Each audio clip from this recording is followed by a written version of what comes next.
Bien, buenas tardes. El Consejo para la Cultura y las Artes de Nuevo León, a través de la Casa de la Cultura y la Coordinación de Literatura, les da la bienvenida a este tercer día del 25º Encuentro Internacional de Escritores, la primera mesa de este día, titulada Distopías o Nueva Normalidad.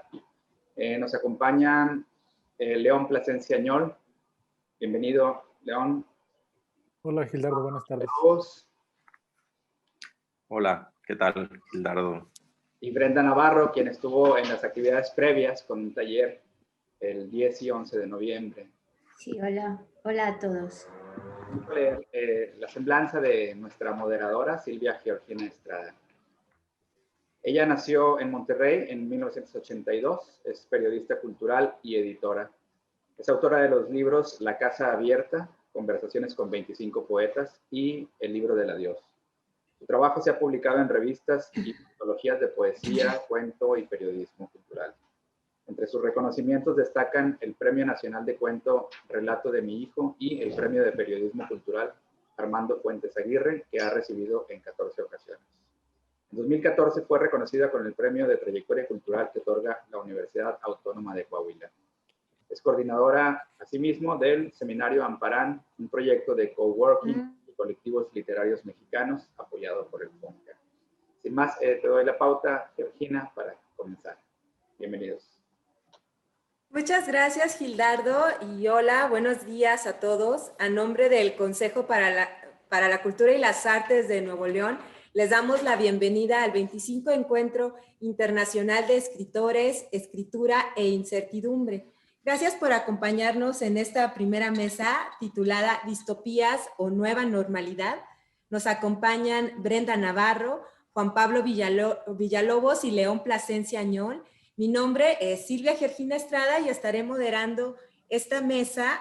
A continuación, me permito leer las semblanzas de nuestros invitados.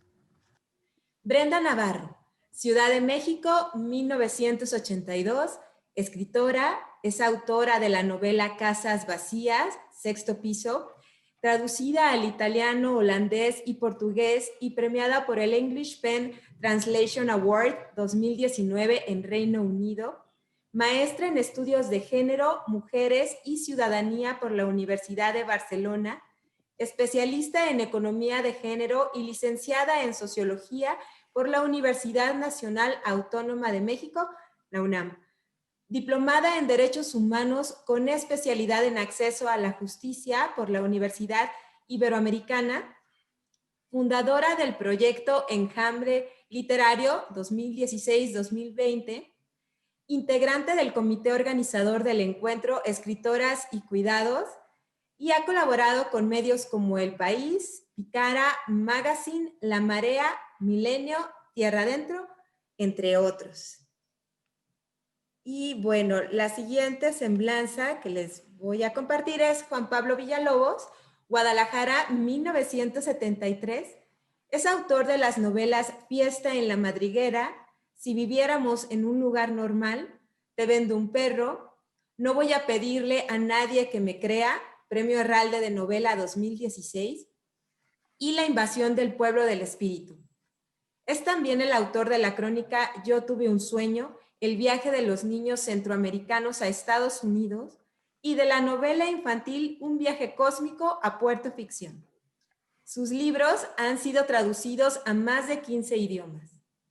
Imparte talleres literarios y es profesor de literatura y de escritura creativa en la Universidad Autónoma de Barcelona, en la ESCAC y en la Universidad Pompeu Fabra. Desde 2003 vive fuera de México. Actualmente reside en Barcelona. Y León Plasencia Añol, Ameca, Jalisco, 1968, poeta, narrador, cronista, editor y artista visual. Dirige Filo de Caballos, editores, becario del FONCA Jóvenes Creadores en 2 periodos. Entre sus premios se encuentran el Premio Álvaro Mutis, México-Colombia, 1996, el Nacional de Poesía Amado Nervo, 1996 también, el Nacional de Poesía Clemencia Isaura, 2001, el Nacional de Cuento Agustín Yáñez, 2008, el Nacional de Literatura Gilberto Owen 2005 y el Premio Iberoamericano de Poesía Jaime Sabines para obra publicada 2010. Ha sido guionista, articulista, cronista de viajes, editor de cultura en periódicos, ha sido miembro del Sistema Nacional de Creadores de Arte, de hecho es miembro actualmente del Sistema Nacional de Creadores de Arte, y recientemente obtuvo el Premio Internacional de Poesía Jaime Sabines 2019. Pues es un placer estar aquí moderando esta mesa que además, bueno, celebra el 25 aniversario de esta, pues, lo que es el Encuentro Internacional de Escritores. Y bueno, estamos ahora con un tema que, por supuesto, da para pensar mucho y para dialogar más, que es distopías o nueva normalidad. Y bueno, yo quisiera plantear digamos, carácter premonitorio que se le ha dado en la literatura en los últimos años. Yo pensaría que antes de la pandemia que estamos viviendo ya habíamos visto boom de las distopías, de imaginar un futuro catastrófico, y bueno, de repente con la pandemia empezamos a ver pues otras maneras de analizar la distopía, ¿no? Ahora desde un escenario que muchos califican precisamente de distópico. Y bueno, hay como estas dos cuestiones, ¿no? Una es el encierro, que creo que varios de los participantes pues platicarán sobre esta experiencia, tanto personal como literaria. Y la otra, el otro tema que está ahí es, bueno, precisamente estas, digamos, esta sensación de alarma en la que vivimos, debido a que hay un virus que ha mutado y que nos tiene a muchos pues viviendo de una forma que hace unos meses hubiéramos pensado que era imposible. Y bueno, quisiera ceder en primer lugar la palabra a Brenda Navarro. Para mí es un gusto platicar además con Brenda, porque hace poco leí su novela Casas Vacías, que me parece un libro extraordinario. Y bueno, Brenda, sin más, por favor, te cedo la palabra. Muchas gracias. Gracias al encuentro por la invitación, pero especialmente muchas gracias a mis colegas que están hoy conmigo. Estaba yo pensando cómo le hacía para ligar lo que has dicho ahora sobre el carácter premonitorio de lo que estamos pasando dentro de la literatura, y a lo mejor mis compañeros dirán otra cosa en este sentido, pero a mí como que se me cayó esta sensación de que tenemos algún tipo de carácter premonitorio los que tratamos de ejercer literatura, cuando el otro día llegó mi hija adolescente y me dijo: mamá, no me había dado cuenta que el cuento de la criada ya estaba contado en la Biblia, ¿no? Y ya empezó a hacer como la analogía de cómo las mujeres terminaban teniendo hijos de mujeres que no podían tenerlos, etcétera.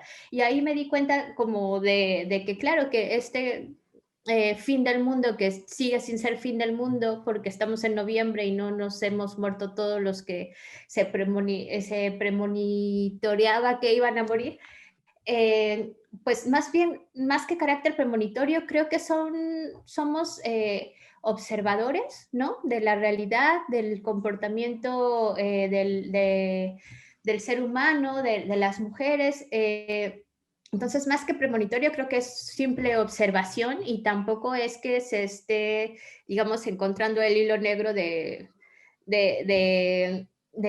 futuro. Más bien creo que estamos en un momento, y creo que esto es como parte de la discusión que me gustaría tener con los colegas, estamos en un momento en el que no hay otro tipo de ideas, ¿no? Parecería que o terminamos haciendo literatura distópica o terminamos haciendo literatura como un poco flower power o qué sé yo, y luego está el en medio, ¿no? Y así es como yo estaba pensando cuando me invitaron a la mesa, que si no estábamos ni dentro de la utopía y tampoco dentro de la distopía, entonces ¿en qué estábamos? Y que me parecía muy interesante pensar justamente en qué estamos, porque esta dualidad, esta dicotomía que siempre nos hacen creer que es una cosa u otra, hace como que se nos vaya que hay muchos otros matices de los que se habla dentro de la literatura, ¿no? Y luego también estaba pensando en que no sé si estamos hablando como de una nueva normalidad o simplemente estamos hablando de lo que para mí es el exacerbamiento del cansancio, ¿no? Creo que lo que nos ha dado esta pandemia es solamente como el reflejo de lo que ya estábamos viviendo o estaban viviendo otras personas que no tienen, digamos, como todos sus derechos sociales ejerciéndose o cosas así, ¿no? O sea, es decir, no es que estemos viviendo algo nuevo, lo que pasa es que lo estamos viendo a través de una pantalla, ¿no? Estamos viendo estas cosas, lo estamos escuchando y no sé la experiencia de León, pero Juan Pablo y yo, además viviendo en España, sí que lo estamos viendo un poco más como alejados de todo, como con la pantallita, porque nosotros sí tenemos como que estar retraídos, casi encerrados, digamos, por responsabilidad, ¿no? En ese sentido, creo que más bien tendríamos que pensar si esta nueva normalidad nos ha traído este cansancio exacerbado porque ya no podemos no mirar lo que está pasando, ¿no? O sea, como todas estas vulneraciones de los derechos humanos y de cómo además las personas ricas se están haciendo más ricas. No sé, o sea, siento que por ahí va esta cosa de que nos estamos cansando y queremos creer que estamos viviendo una distopía porque las distopías se acaban, ¿no? Y esto creo que no, ni ha empezado del todo, ni se va a acabar, ¿no? Sino que simplemente estamos ante un momento en el que nos cuestionaremos dentro de la literatura qué es lo que realmente nos interesa contar, que no necesariamente es como la construcción de nuevos mundos. Otra cosa que me parecía interesante conversar con los colegas era cómo este deseo de querer contarnos no sé si finales tristes o finales felices, como el querer relatarnos como humanidad, también tiene mucho que ver con la idea que ya están criticando muchas personas respecto a que nos creemos amos y señores del planeta, ¿no? Como si creyéramos que esto que nos está pasando es único e irrepetible y que además, como dicen los memes, porque a mí, ¿no? Cuando pues en realidad estamos en un momento muy pequeñito de la historia del planeta Tierra y creo que ahí es en donde para mí entra el, si vamos a pensar en la literatura en este nuevo mundo, ¿será antropocentrista o no será antropocentrista? O sea, me interesa como saber qué podemos hacer en ese sentido. Creo que ha habido a lo largo de la historia ya muchos fines del mundo, muchas depresiones, pandemias, etcétera, y lo único que digamos que sigue constante es el interés de las personas de seguir relatándonos, ¿no? De darle un sentido a como al caos que es vivir, ¿no? En general, como el caos que es vivir y como escritores, ya me lo dirán los colegas, se siente un gran alivio al menos tener esta sensación de que cuando contemos una historia vamos a poder decidir cómo acaba y aunque sea triste o distópico o utópico, pero sentir que tiene sentido. Y creo que por ahí va la literatura, ¿no? En general, yo pienso que en esta como sensación de aferrarnos a que la literatura sea un lugar en el que haya libertad de expresión en todos los sentidos, que no nos metan como el corset de qué tenemos que hablar y qué no tenemos que hablar, qué se vende, qué no se vende, etcétera. Aferrarse a la literatura para hablar de lo que sea, para mí sí sería interesante y a ver qué dicen los compas, no estar hablando de distopías. Y luego ya así como cerrando un poco mi intervención para escucharlos a ellos y conversar, me metí a Google y me puse así como distopía, literatura, ¿no? Y me encanta porque ya hay preguntas muy concretas, ¿no? Y había una que me gustó que decía, ¿cómo se manifiesta la distopía en la literatura? Ya pone, ficciones que muestran un futuro desesperanzador, alienante, sin libertad, de absurdo, yo decía, o sea, el presente, ¿no? Sociedades ficticias gobernadas por estados totalitarios, que buscan garantizar la estabilidad social mediante la manipulación. Yo decía, entonces no el presente, ¿no? Porque ahora, aunque la estructura estatal persiste, en realidad es como el mercado, las grandes corporaciones las que están decidiendo cosas y son totalitarios, pero no son totalitarios porque hay como esa contradicción de nos sumergimos en sus reglas económicas, pero nos hacen sentir que somos libres y entonces sentimos que no hay como realmente una cosa autoritaria, y le estamos dando un poder a los políticos que como de que ellos son los autoritarios cuando en realidad no lo son, ¿no? Y también pensaba en esta idea de la literatura como cómo puede cuestionarse o cómo se está cuestionando el hecho de que actualmente ya no hay pan y circo, ya no hay pan y circo, sino que no hay pan y los políticos son el circo, ¿no? O sea, ya hemos pasado de nosotros entretener a las clases gobernantes a que ellos nos estén entreteniendo viendo cómo no saben gobernar el mundo. Y bueno, por ahí terminaría como cuestionando todas estas estructuras y a ver qué dicen mis colegas para seguir conversando.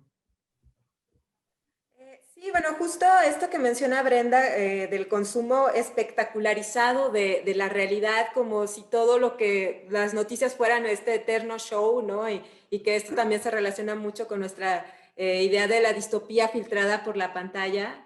Y bueno, quisiera ahora que siguiera la conversación con León Plasencia Añón. Adelante, León. Hola Silvia, hola a todos, gracias por esta invitación. Y ahora que escuchaba a Brenda, yo me di cuenta de que en realidad mi reflexión vino por otro lado. Me puse a reflexionar sobre ciertos personajes, ciertos escritores, ciertos místicos que tuvieron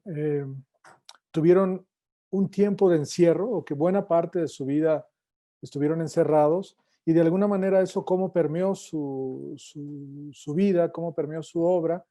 Y a mí me gustaría hablar de estos personajes porque de alguna manera generaron una serie de, vamos a ponerlo entre comillas, nuevas normalidades, porque pensaron todo a partir de estos encierros y eso de qué manera también eh, nos modifica a nosotros, estos encierros, este encierro en el que estamos desde hace meses, cómo nos ha modificado nuestra percepción de la vida, cómo nos ha modificado nuestra percepción de la literatura o del arte o de relacionarnos con los demás. A mí me ha pasado que yo de entrada les digo, soy medio hipocondríaco, entonces esta cosa, estar encerrado, me ha generado todavía muchísima más angustia y conflicto, porque a mí me gusta mucho caminar y me gusta mucho viajar y son dos cosas que no puedo hacer. Y no las puedo hacer en esta ciudad tan caótica, como decía Brenda hace rato, y además tan conflictiva. Yo tengo enfrente aquí un hospital y los primeros meses de la pandemia nos tocaba ver a mi pareja y a mí filas y filas y filas de carrozas con los ataúdes, pero también filas con las ambulancias que iban dejando a los enfermos. Entonces, ver ese tipo de cosas también me generó, bueno, muchísimas más conflictos y al final, cuando me invitaron a esta charla, quise salirme como de esta realidad, de mi realidad, y pensar en otras realidades y en otras normalidades o nuevas normalidades. Y del primer personaje que me gustaría hablar, que es un poeta que a mí me entusiasma muchísimo, es un poeta que se llama Yi Sang, es un poeta coreano que vivió a principios del siglo XX en Corea. Recordemos que Corea durante las primeras décadas, de 1910 a 1945 más o menos, estuvo invadida por Japón y el simple hecho de vivir en Corea les generaba a los coreanos una serie de conflictos. Por ejemplo, conflictos de identidad porque no les permitían tener sus propios nombres, sus propios apellidos, los apellidos de los clanes. Entonces les cambió una serie de cosas. Tuvieron que aprender a hablar y a escribir en japonés. Y Ji Sang es un caso muy particular. Además, él nació en 1910 cuando entra el protectorado japonés. Eh, y entran una serie de normas y de leyes que no les permiten a los coreanos hacer un montón de cosas. Entre ellas, por ejemplo, participar en reuniones familiares con gente cercana. Entonces, siempre todo tiene que ser bajo la regla o bajo la mirada de este protectorado japonés. Y Ji Sang estudia arquitectura, es un tipo que se mete a la arquitectura y que escribe su obra en muy pocos años, porque él muere muy joven, muere en 1900, creo que muere en 1937, o sea, a los 27 años. Y toda su obra es muy particular porque en él están todas las vanguardias históricas europeas. Tiene poemas que son dadaístas, tiene poemas que son surrealistas, tiene poemas que son cubistas, y también mete muchos elementos de la arquitectura y mete muchos elementos también de las matemáticas. Era un apasionado de las matemáticas. Y si uno lee los poemas de Yi Sang, hay un libro en español, está publicado en España, creo en Verbum, que se llama A vista de ojo de cuervo. Podemos encontrar todas estas obsesiones de un tipo que se la pasó la mayor parte de su vida encerrado porque era tuberculoso. Entonces tenía que vivir encerrado en su casa en Seúl, y en algún momento puede salir, le permiten viaja a Japón, y mientras está en Japón, los japoneses podían detener a cualquier persona que consideran sospechoso, y lo detienen, lo encierran, la policía lo encierra, y mientras está en la cárcel, está algunos meses, escribe algunos de sus poemas como sus poemas finales, que tienen que ver con esta sensación de agobio del encierro. Sale de la cárcel, se dan cuenta que es un pobre poeta que no tiene mucha importancia, lo sueltan, regresa a Corea, y casi en cuanto regresa muere a los 27 años en su habitación. Entonces, de alguna manera, Yi Sang crea una nueva visión dentro de la literatura coreana, y es, a partir de los últimos años, a partir de los 80s, es como la figura central de la poesía coreana, y todo ha girado en torno a este hombre que cambió como la visión de los coreanos, que cambió la visión de la literatura y que la transformó por completo, que fue él un montón de personajes a la manera de Fernando Pessoa, ¿no? Y bueno, más adelante seguiré hablando de los otros personajes que me encontré por aquí, que me parecen pues bastante interesantes, y que crean nuevas normas o nuevas miradas. Muchas gracias, León. Y además me parece que este es un tema muy interesante porque cómo la literatura también nos plantea una forma de escribir y una forma de leer. Recuerdo que cuando Donald Trump ascendió al poder, el libro que estuvo top de ventas fue 1984 de George Orwell. Entonces, creo que además sí espejeamos mucho con la literatura para como tratar de ver un poco en dónde estamos, y me parece que escribir desde el encierro es otro de los temas que también nos trajo esta nueva realidad. De hecho, antes de empezar, Juan Pablo Villalobos nos comentaba que está animándose a hacer algo de larguísimo aliento, pero bueno, por favor que él sea quien nos platique pues, su visión de este tema que estamos planteando, Juan Pablo. Gracias. Hola, ¿qué tal? Buenas tardes. Bueno, primero dar las gracias por la invitación y agradecer también a Silvia por ayudarnos aquí a ponernos en diálogo, y a Brenda y a León, un gustazo poder charlar, y además que me lo han puesto fácil, porque ahora he sentido como que soy el Chicharito y me han mandado todos los centros y los puedo meter hasta de barriga los goles, ¿no?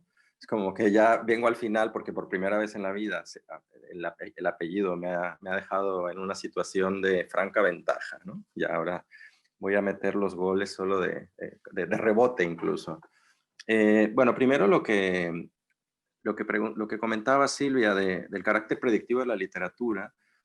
Yo estoy de acuerdo con Brenda, que no sé si es que sea predictivo, pero yo creo que todo escritor es paranoico, ¿no? Es decir, e hipocondriaco también, el León. O sea, creo que te tranquilizo porque yo no conozco ni un solo escritor que no sea hipocondriaco. Y de hecho, casi que estoy por preguntarle a mis alumnos de los talleres cuando se quieren inscribir si son hipocondriacos. Y el que me diga que no, lo mando a su casa. Le digo, tú no eres escritor. Si no eres hipocondriaco, no tienes posibilidades en la literatura. No he conocido. Hay grados de hipocondría. Hay unos que realmente están locos, pero en realidad, incluyéndome, dependiendo de las épocas, y creo que todos somos profundamente paranoicos, y creo que entonces el escritor alguna vez tiene que acertar, ¿no? Es decir, en todas sus paranoias tiene que acertar alguna. Y entonces decimos, claro, ahí estaban. Sí, pero por supuesto, también hay otras 900,000 que no acertaron, ¿no?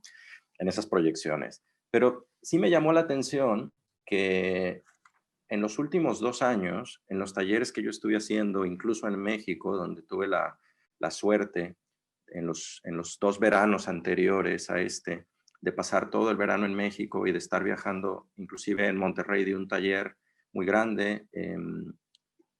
Y Y en esos talleres, y los que doy también aquí en Barcelona y otros que hago, empecé a notar una cosa que se repetía en los planteamientos de los proyectos de novela, que hubo un día en que me senté y lo apunté, porque dije, esto en algún momento me va a servir para desarrollar un pequeño ensayo, o uno nunca sabe, ¿no? Una columna, algún texto.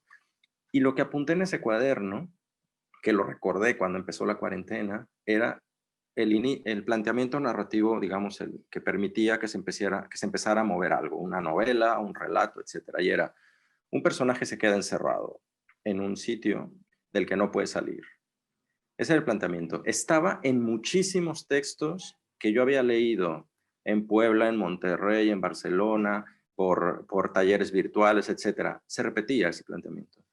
Y claro, cuando vino la cuarentena, de pronto me empecé a acordar de todas aquellas novelas.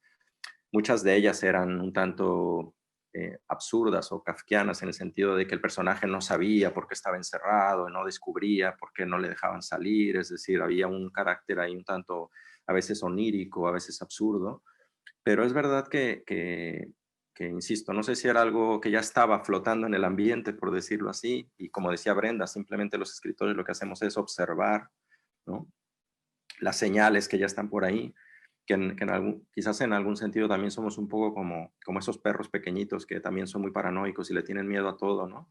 Y además tienen superpoderes porque escuchan y olfatean todo 10 veces más que nosotros y entonces perciben las señales de peligro. Creo que los escritores también tenemos un poco de eso, quizás, sin darnos cuenta.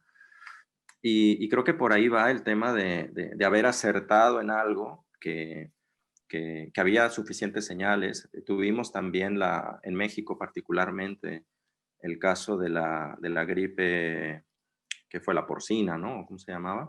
Que nos dio un pequeño susto de algo que parecía que se iba a convertir en lo que finalmente sí se convirtió el coronavirus, y que de hecho yo recordaba ahora también que Yuri Herrera, por ejemplo, sitúa la transmigración de los cuerpos, ¿no?, en esa pandemia, y es una novela estupenda que también se puede leer ahora casi que en clave predictiva, ¿no? Todas esas calles vacías y esos escenarios absolutamente sin esperanza, ¿no? Y yo creo que ya estaban por ahí, o sea que había suficientes avisos como para saber que un día iba a pasar, porque además es que nos ha pasado muchas veces en la historia, es lo que dice Brenda también, ¿no? Es decir, que ya ha habido, no es la primera vez que nos sucede ni la última que nos va a pasar, ¿no? Es decir, ha habido pandemias durante diferentes épocas de la historia. Y a mí lo que me interesa quizás más de este asunto es el que evidentemente conforme más se alarga, conforme más se va prolongando este estado de excepción, ¿no?, o de excepcionalidad, creo que a los escritores, voy a hablar un poco de los escritores, pero diría que a todos en general, nos empieza a acometer algo que yo llamaría una especie de crisis de la imaginación y de crisis de la representación, que tiene que ver con la incapacidad de imaginar un futuro, ¿no?, y la incapacidad de imaginar el qué vendrá después, ¿no?, la incertidumbre, que es el gran tema de estas charlas, ¿no? ¿Cómo imaginar una novela, un relato posible, como decía Brenda, con final feliz o infeliz, lo que sea, pero cómo imaginarlo en las presentes circunstancias, ¿no? Y creo que pasa hasta en las cosas más tontas, más pequeñas, ¿no? Había un artículo que publicó The Guardian cuando estábamos también como en la parte más pesada de la cuarentena, sobre algunos escritores que les habían entrevistado para preguntarles si estaban teniendo problemas para situar sus textos que estaban en ese momento escribiendo, si les había afectado la pandemia, ¿no? Y había unas discusiones súper absurdas como cómo se van a besar si llevan la mascarilla, ¿sabes? Era una cosa muy tonta, ¿no? Porque los escritores eran un poco como de bestseller. Pero era interesante en el fondo porque se planteaba esa crisis, ¿no?, en el nivel más inmediato. ¿Cómo vamos a imaginar, ¿no? Y ahí es donde me parece muy interesante lo que decía León, ¿no? Es decir, este poeta coreano, ¿no?, en esas circunstancias de encierro, ¿no?, crea toda una representación de la realidad a partir de esas circunstancias que ahora nosotros también, digamos, estamos en algo algo parecido, ¿no? Lo arbitrario de las circunstancias, ¿no? En ese caso había una arbitrariedad política, ¿no? Que era la imposición de un régimen, es decir, bueno, el régimen japonés impone unas reglas y unas restricciones, ¿no? Y ahora nosotros estamos restringidos por cuestiones sanitarias, ¿no? Pero esas restricciones se trasladan a nuestra capacidad de inventar y de imaginar, ¿no? Y yo creo que ahí es la parte, por lo menos, que yo creo que es más complicada de resolver ahora. Yo tengo que decir que durante la primera parte, si yo divido en dos lo que hemos vivido hasta ahora, los 8 meses que llevamos o algo así, podría decirte que 3 o 4 meses estuve en negación absoluta diciendo no voy a escribir, no voy a escribir, no quiero escribir hasta que esto pase, no puedo porque en estas circunstancias no se puede. Y además felizmente no tenía nada entre manos, había decidido que lo haría más adelante, me concentré en dar mis clases, me concentré en mis talleres y tal, pero también es cierto que conforme pasó el tiempo fue un poco como, bueno, esto no se va a ir, es decir, que hay que sobreponerse. Y empecé a escribir en el mes de agosto y he tenido como, estoy haciendo una especie de escritura apocalíptica, pero al revés, es decir, es como si fuera mi último libro, es como, por eso es que estoy escribiendo algo tan largo, porque es como que, bueno, si se va a acabar el mundo, pues aquí tienen mis 1000 páginas, ¿no? Es como, ya está, no se van a escapar de esto, ¿no? Es decir, como si fuera algo, una especie de testamento casi, ¿no? Como decir, bueno, aquí está. Y creo que tiene que ver un poco con eso, o sea, con esa sensación de paradójica de como no hay futuro, pero no hay futuro no para no hacer nada, sino no hay futuro como para hacer lo último que puedes hacer, ¿no? Algo así, no sé.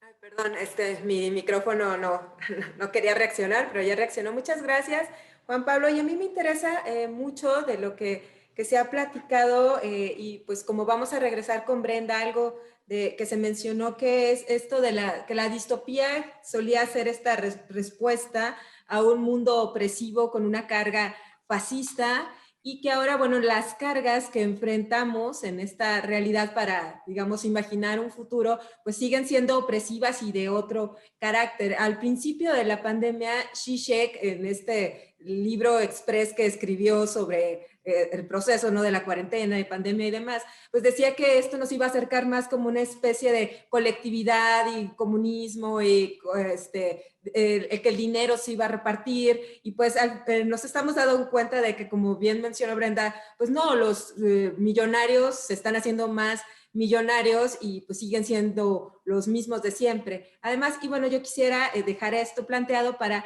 seguir con esta conversación y darle la voz a Brenda. Muchas gracias. Me gusta mucho eso de que me des voz. Sí, he notado algunas cosas de lo que han dicho León y Juan Pablo y voy a responder un poco como el peso que me has dejado. Estaba pensando que además hay fines del mundo todo el tiempo, ¿no? O sea, todos los días se muere alguien y se acaba ese mundo, sea cual sea. Y me gusta lo que dice Juan Pablo en el sentido de que va a escribir sus 1000 páginas y me acordaba irremediablemente de Bolaño, ¿no? Cuando él supo que ya como tuvo esta conciencia de que su tiempo ya no era indefinido o que le iba a tomar por sorpresa y que se puso a escribir su última novela, también larga como la que planea Juan Pablo, pero yo espero que Juan Pablo la viva y la disfrute y todo esto. Yo creo que además esto es un reto, como ya yéndome a lo positivo, un reto para todos los que queremos escribir, en el sentido de sí sentir como que se nos puede acabar el mundo. Yo lo he sentido personalmente. Yo creo que soy de la escala de hipocondríacos más leves, ¿no? Pero obsesivos, ¿no? Hay esa parte hipocondríacos leves, pero obsesivos.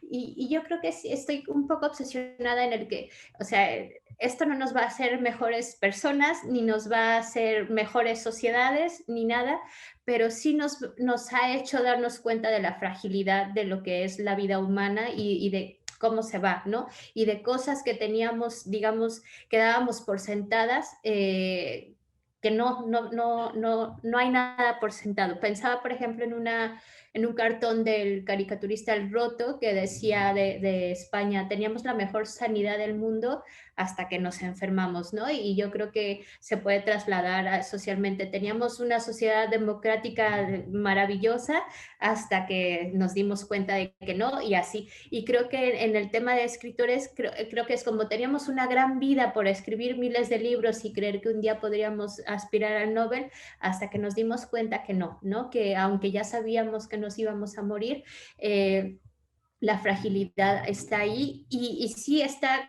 creo que está haciendo que todos desde diferentes ámbitos nos estemos replanteando, ¿no? Cómo vamos a vivir esto que no se va a acabar, ¿no? Y que seguramente va a hacer que veamos cosas mucho más terribles que lo que podría plantear cualquier novela distópica, porque lo vamos a ver con nuestros ojos y además encerrados, etcétera.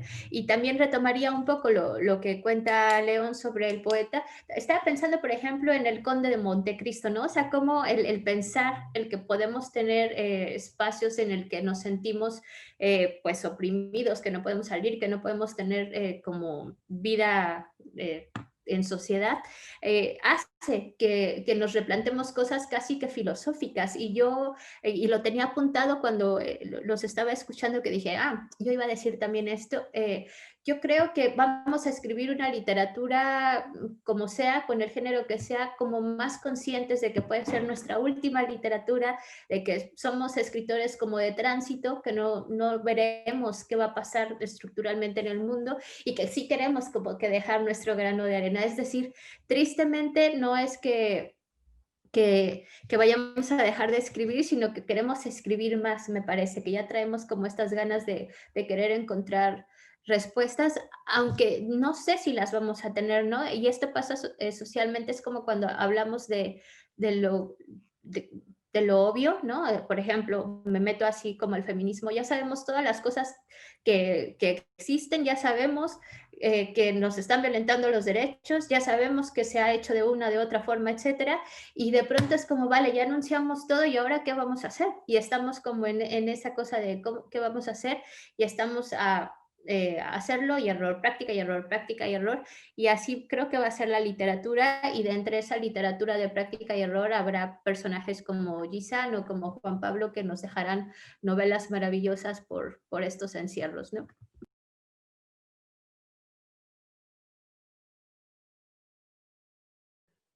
Muchas gracias, Brenda. Y bueno, pasamos con León y con este tema también de escribir del encierro, que eso me parece muy interesante con estos personajes que está trayendo León aquí a colación a la charla. Fíjate que ahora que Brenda estaba hablando, que hablaba de la fragilidad, estos tres personajes, no sé de cuántos voy a alcanzar a hablar, pero estos tres personajes eran seres bastante frágiles. El primero es Jacobo Fichmann, poeta de origen judío, argentino, que nació en el 1898 y murió en 1970. Y luego está Hildegarda von Bingen, en 1098 a 1179. Y un tipo rarísimo, Abraham Abulafia, español, de Zaragoza, judío, que soñó que era Mesías, entonces decidió ir a decirle al Papa Nicolás III que él era el nuevo Mesías, y obviamente lo persiguieron, y terminó muriendo en España. Afortunadamente no lo quemaron, lo iban a quemar vivo, y un día antes de que lo quemaron, el Papa se murió, entonces se salvó de milagro, digamos, y regresa a España. Pero quiero hablar primero de Jacobo Fichmann, que me parece un personaje bastante particular, un hombre que nace en Europa y llega muy joven a Argentina, y desde muy joven tiene una serie de raptos místicos, un tipo profundamente frágil, muy amigo de Borges, amigo de Oliverio Girondo, amigo de Macheral, amigo de un montón de gente. Él empezó a trabajar como periodista en distintos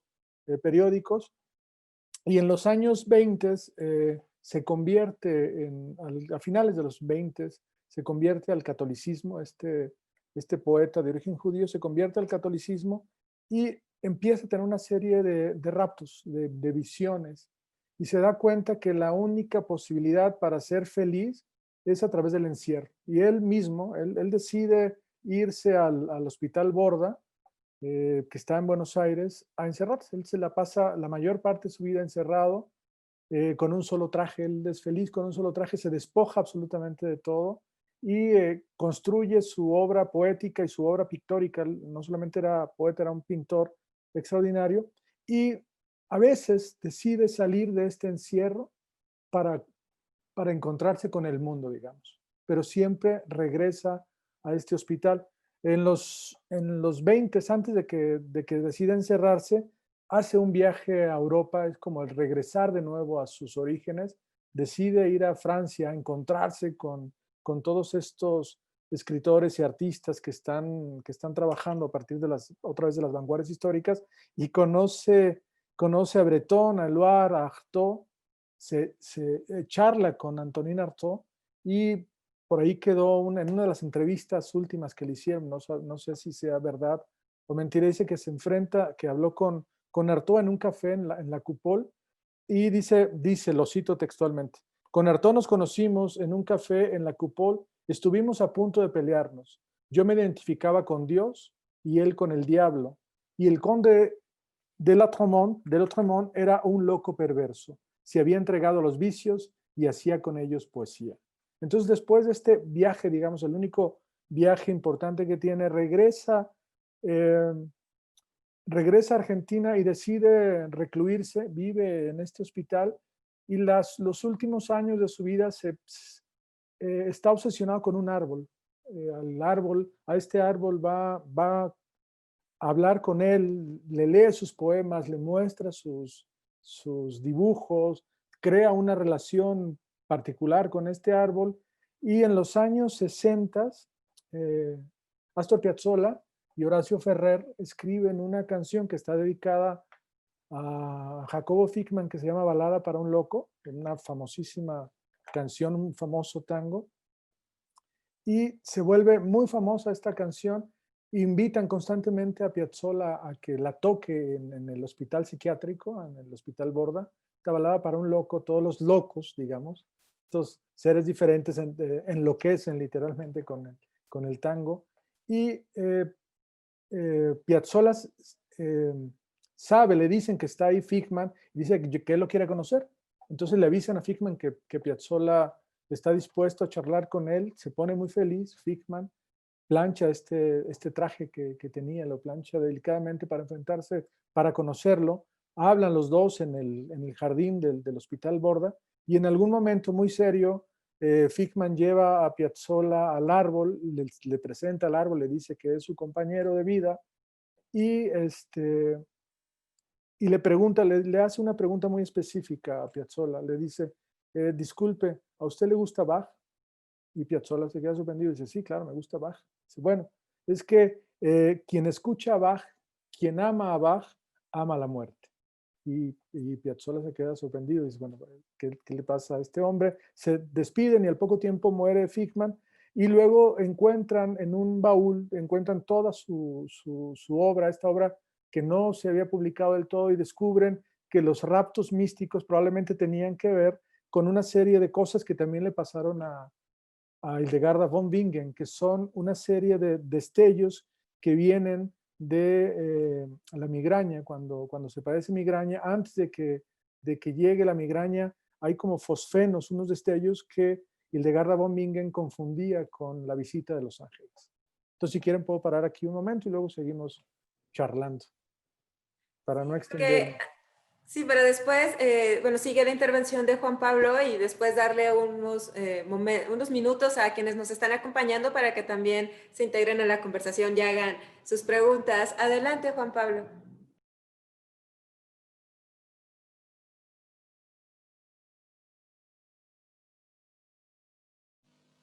Pensaba en esto de los fosfenos, las luces, y también en los sufíes, que ven unas cosas que se llaman fotismos, unas luces verdes antes de entrar cuando están girando y dando vueltas, y antes de entrar en trance. Y recordaba al gran paranoico de la literatura americana, que es Philip K. Dick, ¿no? Que tiene una novela que se llama Sibyine, siempre se me va, VCI, no CBI, no son unas siglas, y que es justamente un personaje que cree haber visto en una luz color de rosa una vía de diálogo con Dios, ¿no? Es decir, es la misma historia, pero es el retrato más que nada de la contracultura americana de los años 60 y de todas las consecuencias, en el caso de esa novela, del abuso de drogas, ¿no? Y de todas las experiencias místicas, pero que habían sido producidas a través de las drogas, de los alucinógenos, etc. Y pensaba que esta idea que yo creo que ahí es donde la poesía, digamos, está todavía por delante, digamos, de la narrativa en términos de búsqueda, de exploración, es en la necesidad de encontrar un lenguaje propio a las circunstancias en las que estamos, ¿no? Evidentemente, como decía Brenda, cuando vivíamos en una época inocente, ingenua, pensando que todo estaba bien, entre comillas, o identificando muy claramente cuáles eran las cosas que estaban mal y que había que intentar mejorar, ¿no? Cuáles eran las áreas donde habría que trabajar, etcétera. Había digamos, una manera mucho más, no sé si sencilla, pero sí fácil de adscribirse a cierto estilo, de adscribirse a cierto lenguaje, a cierto uso de la retórica, para decir yo pertenezco a esto, yo me quiero parecer a esto, ¿no? Yo quiero pertenecer a esto. Y sin embargo, en épocas de crisis, ¿no? Como decía antes, de crisis de la representación, una de las incertidumbres, de las primeras, creo yo, que tenemos los escritores es justamente la que viene con el lenguaje, ¿no? Es decir, que a esto que vivimos, ¿qué lenguaje le corresponde?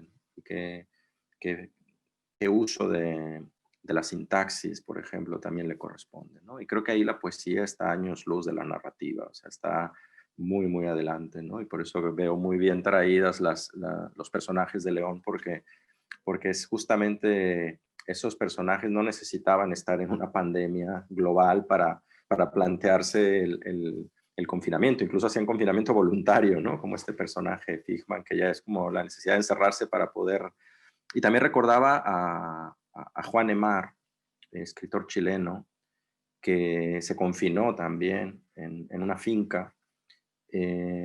Emar había publicado unos cuantos libros que habían sido ignorados por la crítica, cuando no directamente se había sentido humillado. Y entonces su reclusión fue como una especie de berrinche, de decir, pues no volveré a publicar en vida, y se encerró a escribir su obra magna, que se llama Umbral, y que es una novela que bueno, solo la ha editado la universidad, en una de las universidades chilenas, porque es una cosa monstruosa de 2.000 o 3.000 páginas.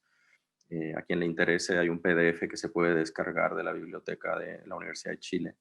Es una cosa maravillosa que uno se puede ir leyendo de a 2 páginas al día, porque realmente es una cosa que no se puede leer.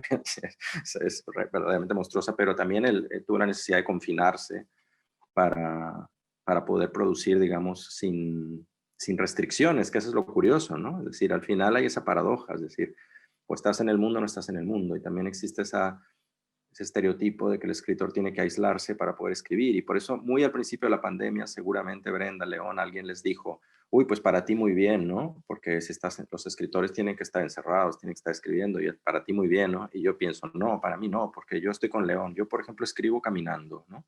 Necesito caminar para escribir, pienso caminando. Si no puedo caminar, es como si estoy bloqueado, ¿no? Es decir, algo deja de funcionar, ¿no? Y esta idea de que para escribir hay que aislarse, por lo menos a mí no me acaba de funcionar, ¿no? Pero evidentemente en esos personajes que León nos estaba compartiendo, es curioso cómo incluso existe esa voluntad de confinamiento, ¿no? Para partir de ahí encontrar algo, una nueva manera de representar la realidad o la experiencia, ¿no?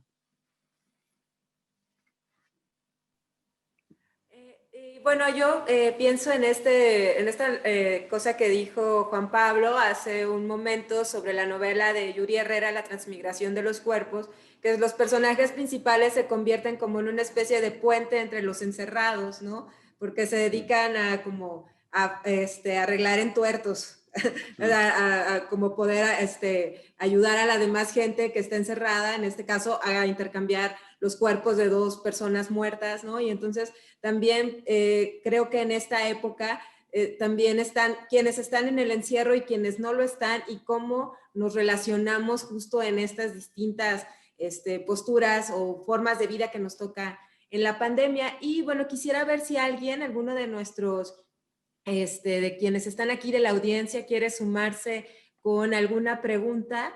Y bueno, si no, todavía Perdón, tenemos... un comentario muy breve. Pensaba que esto que acabas de decir, que quizás en esta pandemia los que han estado sirviendo de puentes son los mensajeros, ¿no?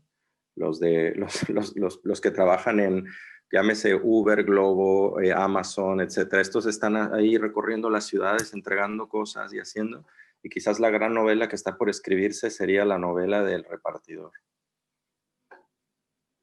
Bueno, no sé si quieran platicar sobre esto que puso en la mesa Juan Pablo Villalobos, en lo que a lo mejor alguien de la audiencia se anime a hacer alguna pregunta. Por favor, Brenda. A mí me encanta esto de la gran novela del repartidor. Me encanta, ojalá la escribieras, Juan Pablo. Sí, en tus tweets cuando dices títulos de novelas o temas de novelas que no voy a escribir, bueno, al menos apúntatelo en el tweet porque está muy bueno. Y me gusta porque también creo que en esto que nos ha compartido León, esta posibilidad de encerrarte o no encerrarte, que sea una posibilidad, habla también de quienes no pueden encerrarse y qué tipo de historias nos estamos perdiendo porque ellos no pueden encerrarse y sentarse a escribir, ¿no? Y por eso me parece tan poderoso esto de la novela del repartidor, porque nosotros estamos discutiendo como muchas cosas que digamos parecerían obvias porque es lo que se maneja dentro del ámbito público, pero hay esas otras tantas historias que nos estamos perdiendo y que seguramente, o sea, la visión que tienen estas personas, no sé, yo estaba pensando cuando estábamos como en el verdadero confinamiento aquí en España, cuando yo me tocaba ir al súper, que no era gran cosa porque lo tenía como a 100 metros, o sea, mi recorrido era bastante pequeño. La primera vez que salí y que tuve que estar formada para poder entrar al súper porque no podíamos estar tantas personas y además me acuerdo que ese día empezó a llover y que estábamos como totalmente detenidos, pero que había muchas personas en motocicletas, en bicicletas, que yo decía, sabrá qué estarán viendo ellos que nosotros no estamos viendo porque estamos totalmente estáticos, ¿no? Creo que por ahí iría como la reflexión de que tantas historias no podemos contar los escritores, que podemos estar encerrados en casa o quejándonos de esto cuando hay tantas allá afuera que no se van a contar y que ojalá pudiéramos o se pudieran retomar, no nosotros mismos, sino ellos. Por eso me gustaba también el de que me dabas la voz, porque por eso, ¿no? O sea, porque hay veces que damos la voz y dar la voz a alguien hace que no lo tenga otra persona. No sé, ya me estoy metiendo en otras cosas de representación, pero ojalá se pudieran escribir estas historias que nosotros no podemos porque estamos viendo las pantallas mientras ellos están viviendo esas otras realidades, como la que describía ¿cómo se llamaba? El alfeñique, ¿no? O sea, Al alfaqueque. ese hombre, o sea, que él sí veía todas estas cosas, no sé, pues ojalá que sí, y que ojalá sean muchas novelas que estén contando esto. Y bueno, y aquí tenemos una pregunta de Arcadio de ¿cuál es su relación con la procrastinación últimamente, hablando de escrituras y encierros? No sé si León quiera contestar.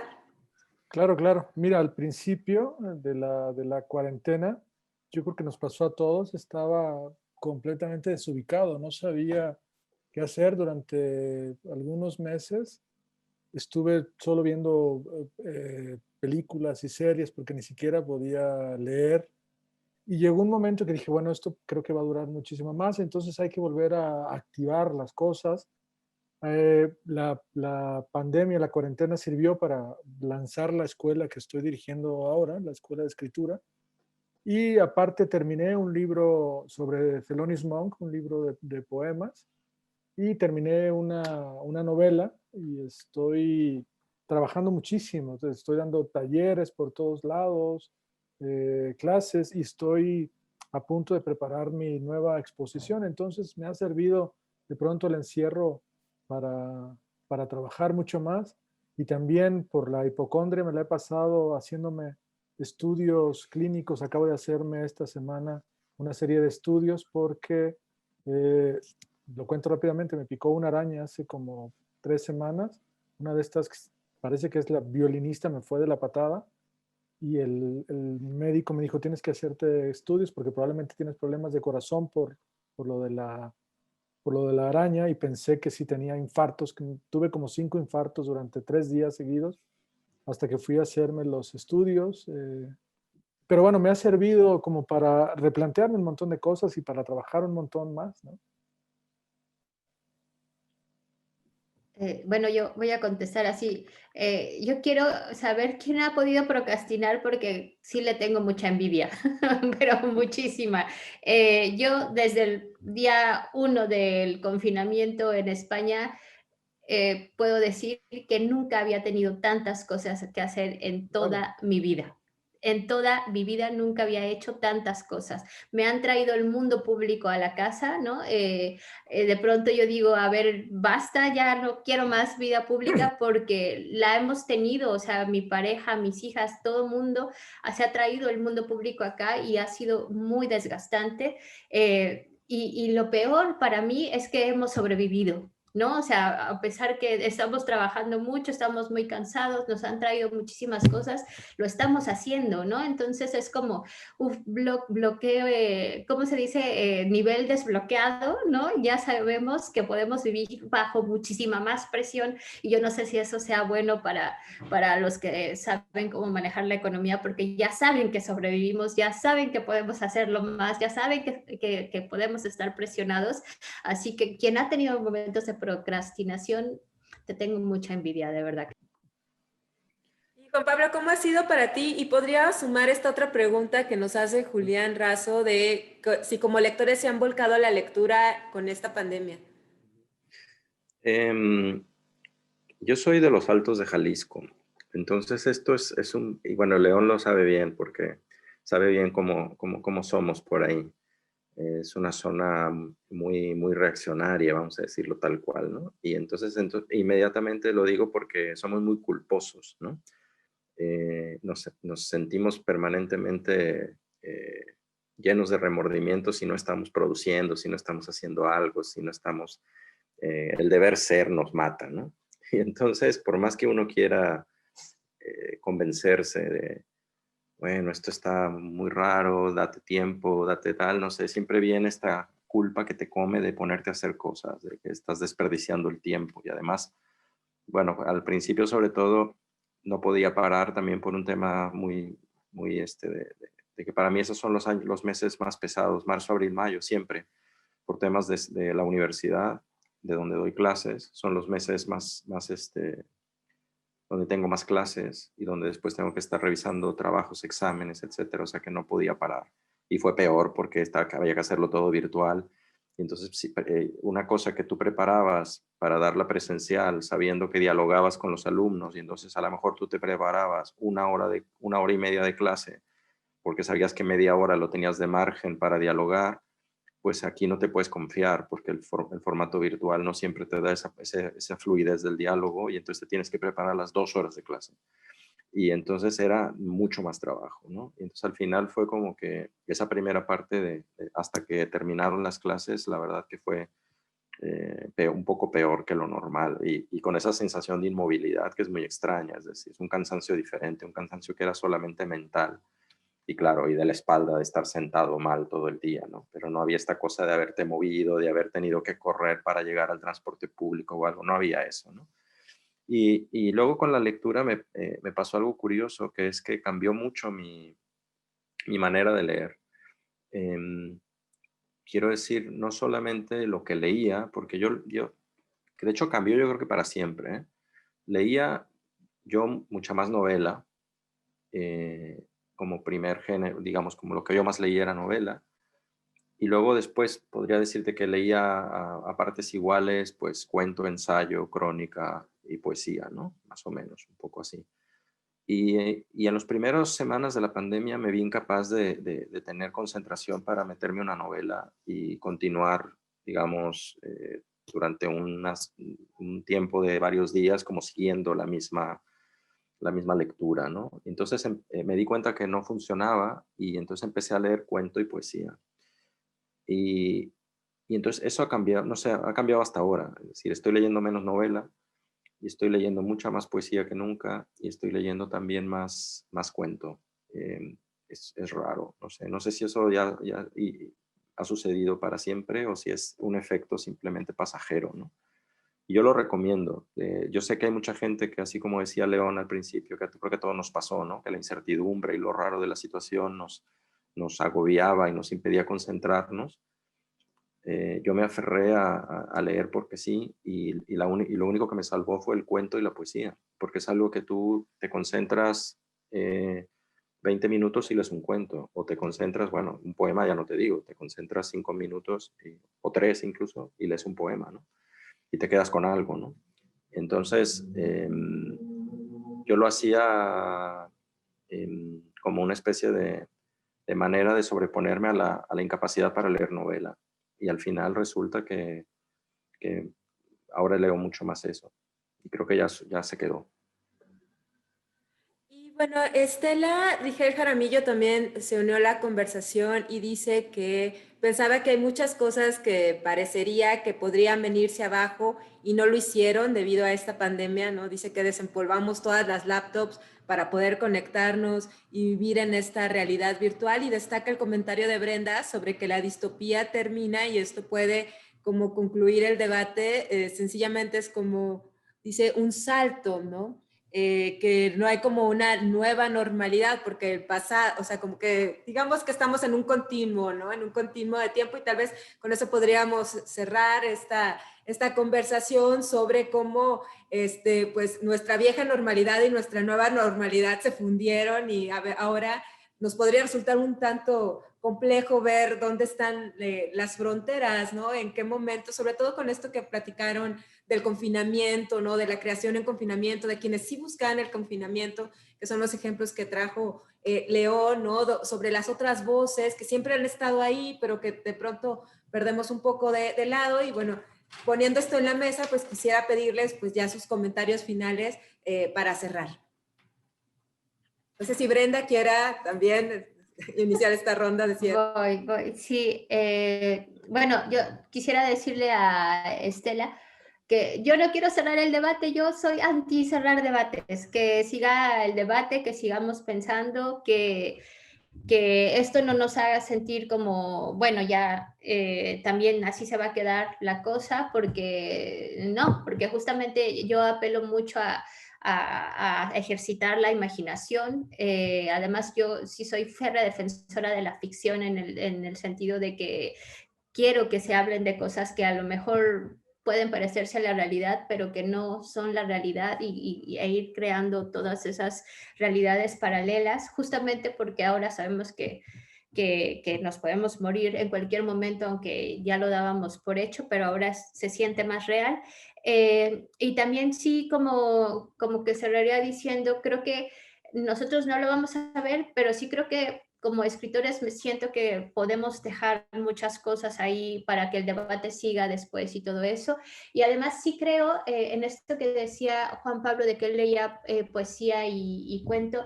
Yo a veces me cuesta trabajo leer cuento, pero porque ya es como un problema mío, pero la poesía sí que me ha acompañado también mucho en la pandemia, y me parece que también me han acompañado mucho los TikToks que me pasa mi hija, ¿no? O sea, estas nuevas formas de narrativa también, como no dejarlas de lado, se están narrando cosas distintas. Lo que pasa es que nosotros estamos como ya tenemos muy normalizado que solamente es como el lenguaje escrito. O sea, yo apelaría también a estas nuevas narrativas que están haciendo las nuevas generaciones, y me parece que es esperanzador. O sea, yo creo que el mundo es terrible, que seguramente todos vamos a morir muy tristes, pero me parece que es esperanzador para, pues no sé, para los animalitos cuando ya se vaya la humanidad, ¿no? O sea, creo que al fin y al cabo todo va a estar bien para la Tierra, no así para la humanidad, ¿no? Creo que que con eso cerraría mi intervención. Y bueno, para sumar a esta ronda de cierre, aquí hay una pregunta de Pinto de que si han perdido algún ser querido en este año y si es así, les ha ayudado la escritura para, o el arte en general para aprender de esa pérdida y bueno, para sumar la pregunta a estas conclusiones. Gracias. Bueno, contesto yo rápido. No, a mí no me ha pasado, afortunadamente. He perdido, o hay gente cercana que ha fallecido, pero ningún familiar. Yo creo que lo que estamos haciendo para finalizar mi participación, yo creo que lo que estamos haciendo es aprender otras maneras de estar en el mundo. Esto nos ha permitido a estar en el mundo de otras maneras que a veces que quizá ni siquiera habíamos imaginado. Y yo creo que la poesía, me doy cuenta, al menos lo que hemos comentado los tres, que la poesía de alguna manera nos ha ayudado a estar aquí, a estar en este presente y a hacer que este presente sea mucho más llevadero. Y bueno, la poesía siempre ha servido para eso. Nos ha servido para saber que estamos en el mundo y que estamos vivos.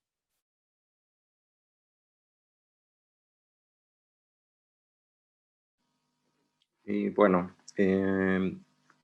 pues sobre la última pregunta que se hizo, no, digamos que de manera indirecta sí que he conocido gente que ha fallecido aquí en Barcelona, pero no familiares, sino familiares de amigos y bastantes.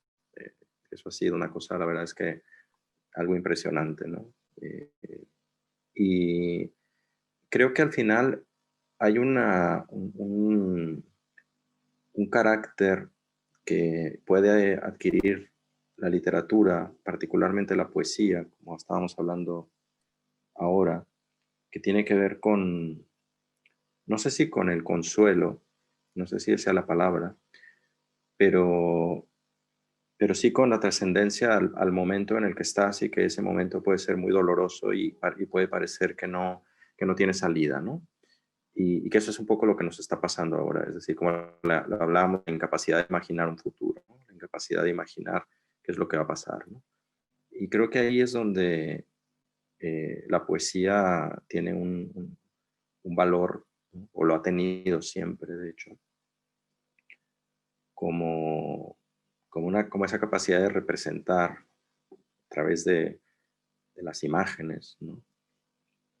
Y a través de esa renovación del lenguaje, de esa capacidad de encontrar nuevas formas de representación, una idea de futuro, ¿no?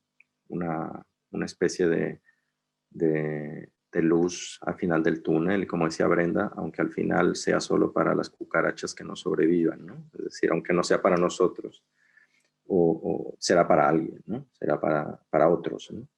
Y aunque no sea para nosotros, los que estamos con la edad que tenemos y en el momento de vida en el que estamos, pues será para otros, ¿no? Para nuestros hijos o para nuestros nietos o lo que sea, ¿no? Para los que se quedan, ¿no?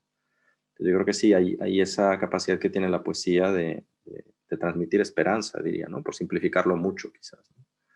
Y que eso es lo que por lo menos yo he descubierto, y también la contemplación de un árbol, que me pareció curioso que León hablara de un personaje que se obsesionaba con un árbol, porque yo miraba un árbol por la ventana y lo único que escribí sobre la pandemia, que fue para un evento, fue lo que pasaba con un árbol a través de la ventana, un árbol que yo miraba, ¿no?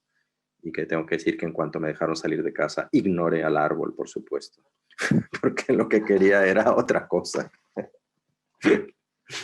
Y nada, bueno, pues agradecerles mucho a León y a Brenda y a Silvia también por la conversación.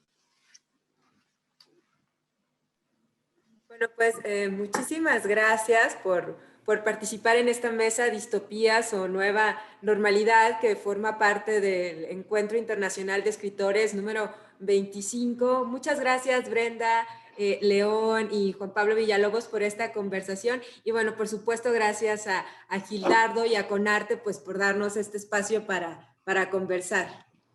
Gracias a todos ustedes, nuestros participantes en esta mesa, en nuestro tercer día del encuentro, y sobre todo a nuestro público también que ha estado por ahí Y los invitamos también a que nos sigan en la siguiente mesa, que es Editores y Lectoras del Fin del Mundo, donde nos acompañará Daniel Calabrese, Siddhartha Ochoa y Alfredo Núñez Lanz.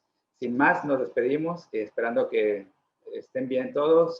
Buenas tardes y buenas noches.